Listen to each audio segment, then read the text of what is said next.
इसी क्षेत्र में, इसी किसी फार्म के अंदर में, आम के पेड़ के नीचे में वो लोग आके यहाँ पे बँटवारा किए थे और हथियार यहीं छिपा लिए थे। जब हथियार रिकवरी की बात हुई तो वो बताया कि यहाँ पे दिखाने के लिए आया, और जब इसी क्षेत्र में बगल में यहाँ पे वो वहाँ पे भागने के क्रम में पुलिस के ऊपर फायर कर दिया। उसी क्रम में जब यहाँ पे अधिकारी आए थे, हेमंत झा, वो गिरे, उनको चोट लगा और उन पे फायरिंग हो गई। उसके बाद अपने आत्मरक्षार्थ में उनके कंट्रोल रूप में उनके द्वारा फायरिंग की गई, जो दिलीप के पैर पे लगा।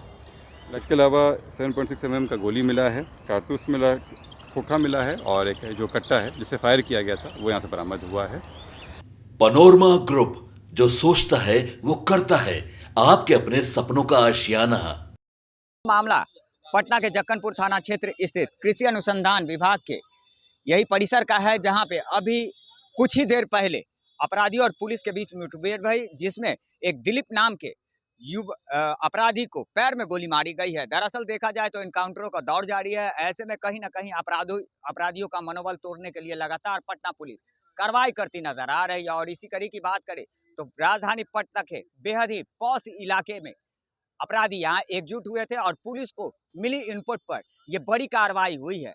दरअसल देखा जाए तो बीते दिनों रामकृष्णा नगर थाना क्षेत्र स्थित एक लक्ष्मी अलंकार ज्वेलरी शॉप में डकैती की बड़ी वारदात को अंजाम दिया गया था, जिस मामले में पटना पुलिस और डीआईयू की टीम लगातार अपराधियों को चिन्हित कर रही थी और उसे गिरफ्तार करने का प्रयास भी कर रही थी। लगभग 15 से 20 लाख रुपए के गहने और जेवरात की चोरी डकैती अपराधियों द्वारा कर ली गई थी। दिन दहाड़े हथियार के बल पर यह बड़ी घटना को अंजाम दिया गया था, जहां दुकानदार के विरोध करने पर उसे मारपीट करके घायल कर दिया गया था। दरअसल हम अभी घटनास्थल पर मौजूद है, जहां ये पूरा एनकाउंटर हुआ। आप साफ तौर पर देख सकते हैं कि किस तरह से जक्कनपुर थाना क्षेत्र के कृषि अनुसंधान विभाग के इसी परिसर में एनकाउंटर हुआ है। दरअसल बताया जा रहा है कि अपराधियों ने डकैती की बड़ी वारदात को अंजाम देकर वो इसी जगह आए थे और यहाँ पर शराब पार्टी की है और यहीं पे वो लूटे गए डकैती के आभूषणों को बंटवारा भी किए थे।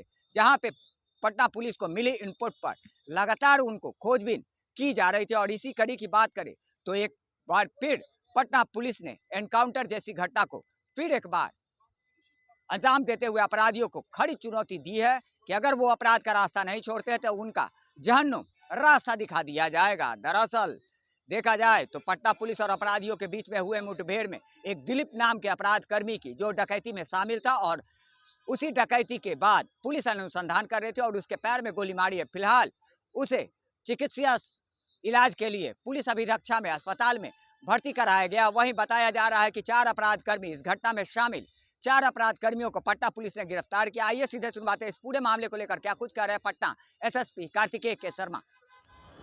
हाँ सर, किसका इनकाउंटर हुआ है?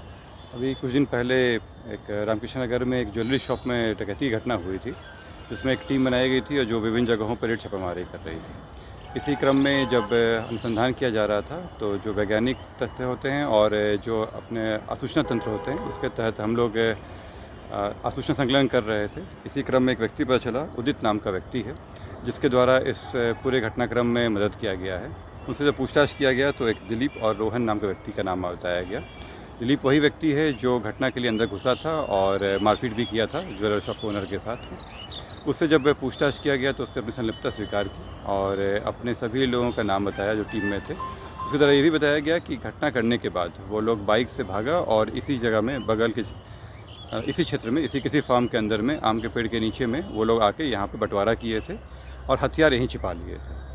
जब हथियार रिकवरी की बात हुई तो वो बताया कि यहाँ पे दिखाने के लिए आया, और जब इसी क्षेत्र में बगल में यहाँ पे हथियार जब मिला और उसके पास एक देसी लोडेड कट्टा भी था, वो वहाँ पे भागने के क्रम में पुलिस के ऊपर फायर कर दिया।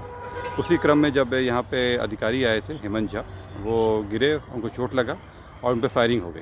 उसके बाद अपने आत्मरक्षार्थ में उनके कंट्रोल रूप में उनके द्वारा फायरिंग की गई, जो दिलीप के पैर पे लगा। लगते ही तुरंत उनको इलाज के लिए भेज दिया गया हॉस्पिटल में, जहाँ वो इलाजरत हैं अभी। इस घटना क्षेत्र से जो घटना में जो डकैती घटना हुई थी, उसमें जो हथियार इस्तेमाल किया गया था उसकी रिकवरी कर ली गई है। इसके अलावा 7.6 mm का गोली मिला है, कारतूस मिला, खोखा मिला है, और एक जो कट्टा है जिससे फायर किया गया था वो यहाँ से बरामद हुआ है। इस पूरे जो डकैती घटना हुई थी उसका उद्भेदन हो गया है और इसमें जो बाकी बचे हुए लोग हैं उनकी रेड छापेमारी चल रही है। जल्द ही उनकी गिरफ्तारी कर ली है। कितने लोग गिरफ्तार हुए? अभी 4 लोग हुए हैं, बाकी से पूछताछ चल रहा है। ज्वेलरी रिकवरी हो गया? अभी काम प्रोसेस चल रहा है इसमें। तो जाहिर सी बात है, जिस तरह से राजधानी पटना में एक बार फिर से अपराधियों के बढ़ते मनोबल को तोड़ने के लिए लगातार अपराधियों पर नकेल कसने की कार्रवाइयां तेज होती जा रही है, तो वहीं दूसरी तरफ देखा जाए तो एनकाउंटर जैसी जो घटनाएं हैं वो भी आम होती नजर आ रही है। अपराधी अगर रास्ता अपराध का नहीं छोड़ते हैं तो उन पर कड़ी से कड़ी कार्रवाई करने के लिए पटना पुलिस प्रतिबद्ध नजर आ रही है। लगातार हमारी छोटी बड़ी खबरों से अपडेट रहने के लिए देखते रहे न्यूज़ फाउंडेशन।